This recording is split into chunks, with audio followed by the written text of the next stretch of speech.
Jaunais gads Vidzemes Olimpiskajā centrā iesācies ar lielu rosību. Neilgi pēc gadu miesas Valmierā treniņu nometnes uzsāka basketbola klubi no Gruzijas un Kazahstānas, kā arī jaunie Krievijas hokejisti.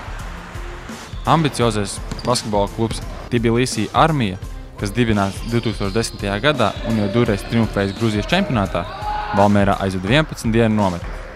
Kopā ar lielo komandu ieradušies arī kluba U18 basketbolisti.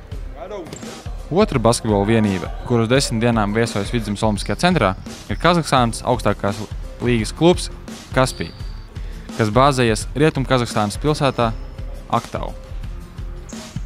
Kaspij šosezon startē ne tikai vietējā čempionātā, bet piedalās arī Baltijas basketbola līgas turnīrā, kur spēlē vienā apakšgrupā ar Latvijas komandu Barons Kvartāls. Lai izvairītos no tāliem pārbraucējiem un atpakaļ uz Kazahstānu, periodu starp divām Baltijas basketbola līgas spēlēm komanda izmanto, lai aizvadītu treniņu procesu Vidzemes Olimpiskajā centrā. Armija un Kaspij trešdien tikās draudzības spēlē. Mača ievads veiksmīgāks padevās Gruzīnē, taču turpinājumā Kaspij spēle izlīdzināja. Interesantā un līdzīgā mačā panākumu ar nelielu punktu pārsvaru svinēja Armija.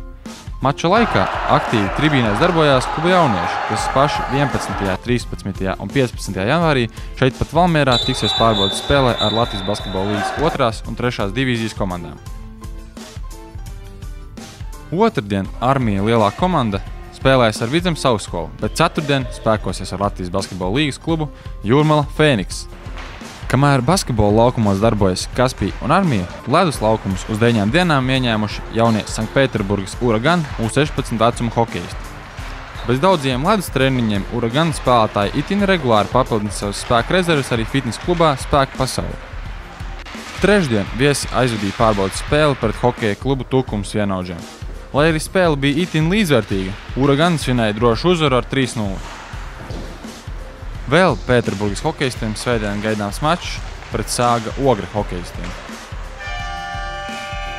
Šo komandu treniņu un spēles Vidzemes Olimpiskajā centrā ir pierādījums tam, ka Valmierā ir izveidots lielisks sporta komplekss ar viesnīcu, kurā teicami aizvadīt sagatavošanās procesu sacensībām.